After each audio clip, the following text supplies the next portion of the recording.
করছিস তুই এটা? বাপরে বাপ, আজকে কত কাঁচা বেরিয়েছে। একদিন কাচিনি তো এই অবস্থা, এত কাঁচা বেরিয়েছে। তো এখন আমি এগুলো কাচতে যাব। তো তার আগে ভাবছি এগুলো আগে ভিজিয়ে নিই, তারপরে রান্না বান্না করে উঠে কাচবো। তো চলো যাওয়া যাক আমার কঠিন যুদ্ধ জয় করার জন্যে।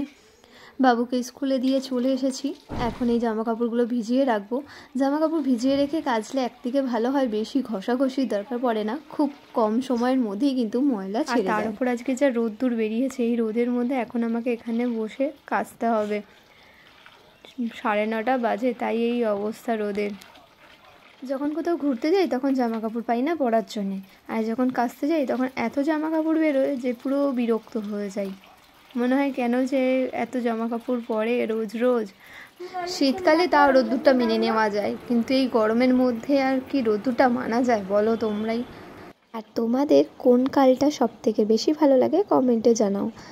গুড মর্নিং এভরিওয়ান, সকলকে জানাই আমার চ্যানেলে অনেক অনেক স্বাগত। আশা করি সকলে খুব ভালো আছেন, সুস্থ আছেন। আমি চলে আসলাম পারমিতা আবার আজকে একটা নতুন ব্লগ নিয়ে। তো সকাল সকাল চা না খেলে তো ঘুমই যেন ভাঙতে চায় না। তো সকাল সকাল বসিয়ে দিয়েছি একদিকে চা আর একদিকে একটু ব্রেড সেঁকে নিচ্ছি, কারণ বরমশাই আজকে বাটার টোস্ট খাবে, তাই বাটার টোস্ট করে নিচ্ছি। তো বাবুকে স্কুল থেকে দিয়ে আসার পথে পাউরুটি আর একটা ছোট্ট পুচকে বাটার নিয়ে এসেছি, আমুল বাটার। এই ছোট্ট পুচকে বাটারটা দিয়ে মোটামুটি 4টে ব্রেড তো আরামসে হয়েই যায়। আর দিন দিন যা বাটারের দাম বাড়ছে, ঘি আর বাটার খাবো। আমুল বাটারের মতন অন্য কোনো বাটার ধারেও কাছে হবে না, সত্যি। অন্য বাটার খেলে মুখেই লাগে না। এই যে আমি এখন ব্রেডের মধ্যে বাটারটা লাগিয়ে দিচ্ছি।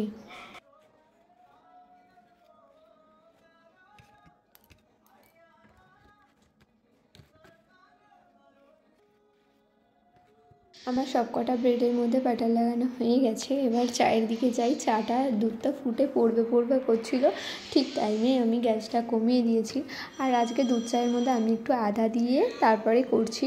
দুধ চা বলো বা দুধ বলো না কেন, যখনই বসাবো তখনই পড়বে।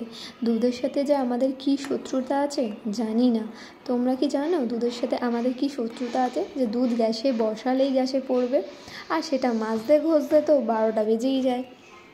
তো আমাদের ব্রেকফাস্ট তো করা হলো, এবার যাব রান্নার দিকে। তো ফ্রিজটা খুলে দেখি কি সবজি আছে, কি রান্না করব।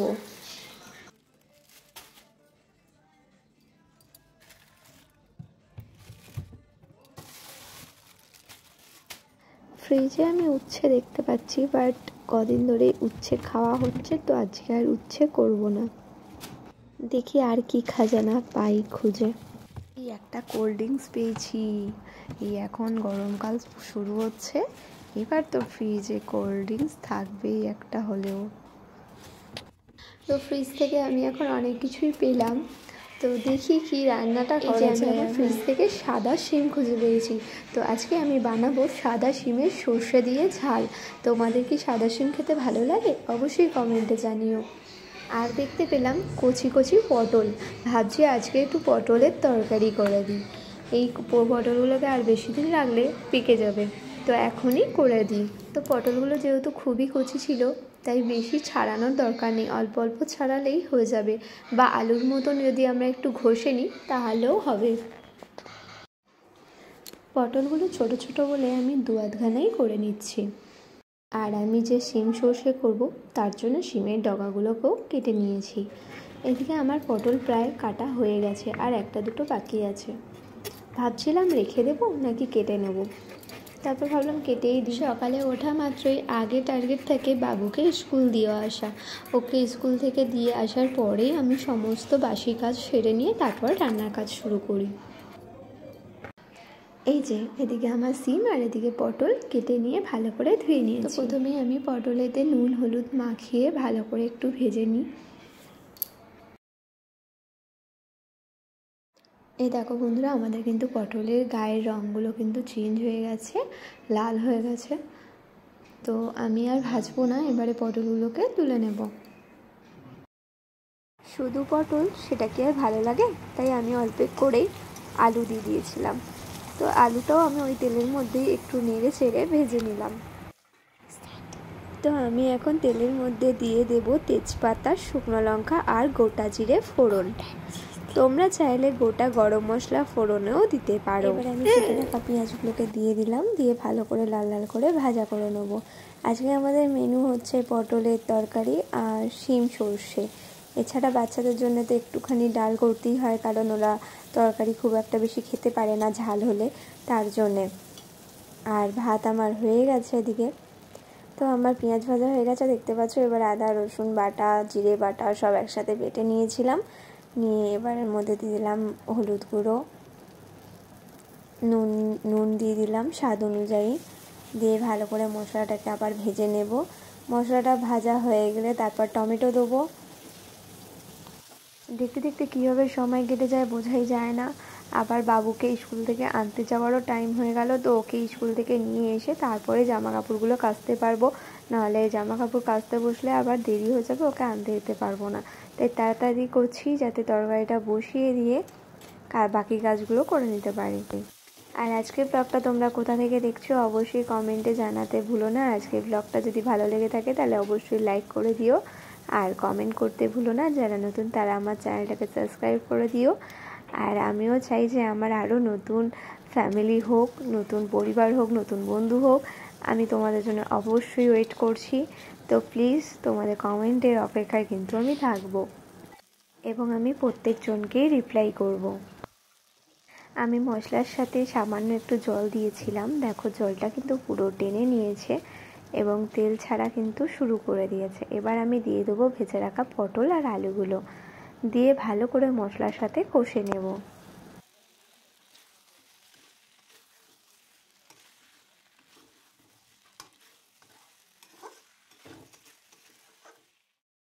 আমার কিন্তু মশলাটা ভালো করে কষা হয়ে গেছে।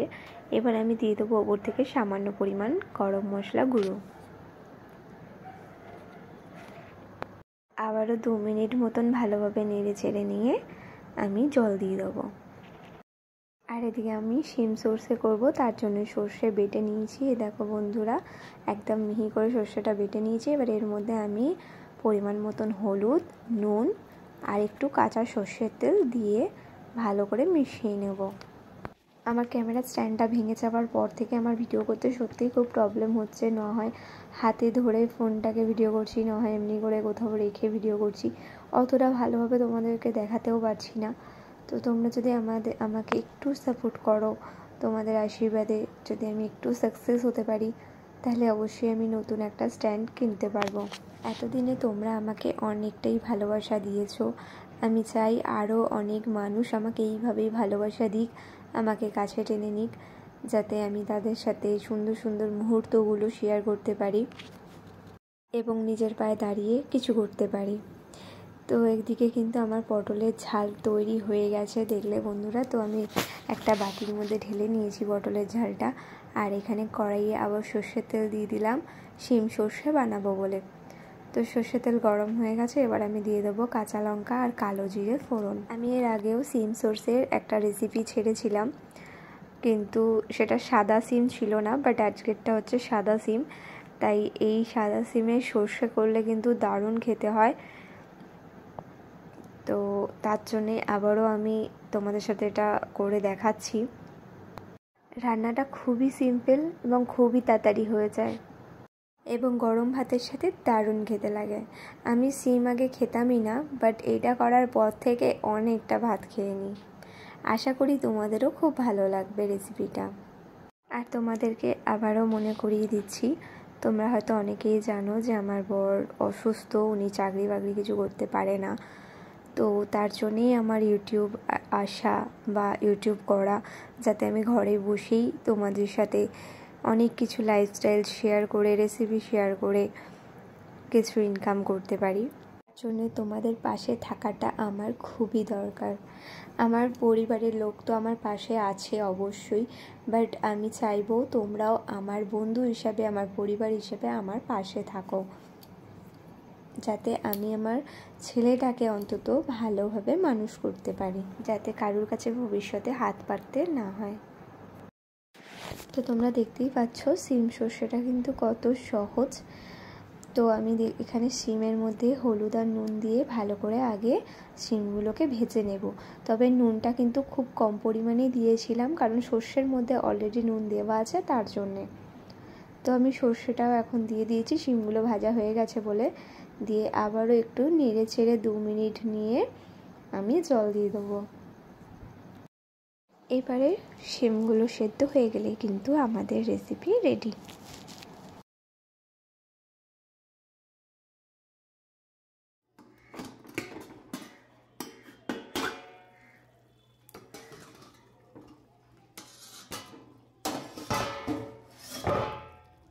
তো বন্ধুরা দেখতেই পাচ্ছ আমার কিন্তু শিমগুলো একদম সেদ্ধ হয়ে গেছে। এবার শুধু ঝোলটাকে আমি আরেকটু কমিয়ে নেব। তোমরা যদি ঝোল ঝোল চাও তাহলে এরকমও রেখে দিতে পারো।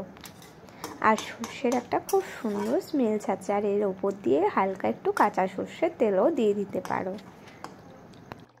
সকাল থেকে উঠেই রান্না, কি রান্না নাও, আমার তো রান্না শেষ হলো। তোমাদের কি রান্না শেষ হলো কমেন্টে জানাতে ভুলো না। তো একদিকে আমার শিম সর্ষে রেডি, আর এদিকে পটল তরকারিও রেডি। এটা দিয়ে কি করবে?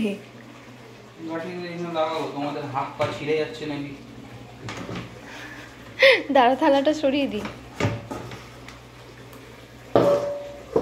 তো এই টিনটা যেহেতু ভেঙে যাচ্ছে, ওই দিকে এইখানটা বেশি ভেঙে যায়, সব খোঁচা খোঁচা হয়ে আছে। কিন্তু ওখানটা করবে ঠিকই, কিন্তু হয়েছে তো এই জায়গাটা দেখো। ওখানটা দেখছি, ধরো আর একটা নলে নিয়ে এসে মেরে দেবো উপর থেকে। ঠিক আছে, এটা লাগানো হয়ে গেছে এদিকটা। আর এই যে লাগিয়ে দিয়েছে। রান্নাও শেষ হলো, আর বাবুকে আনতে যাওয়ার টাইম হয়ে গেল। তো যাবো এখন বাবুকে আনতে। যেভাবে রোদ্দুর বেরিয়েছে এখন পরীক্ষা শেষ, কি হচ্ছে এটা বসে বসে?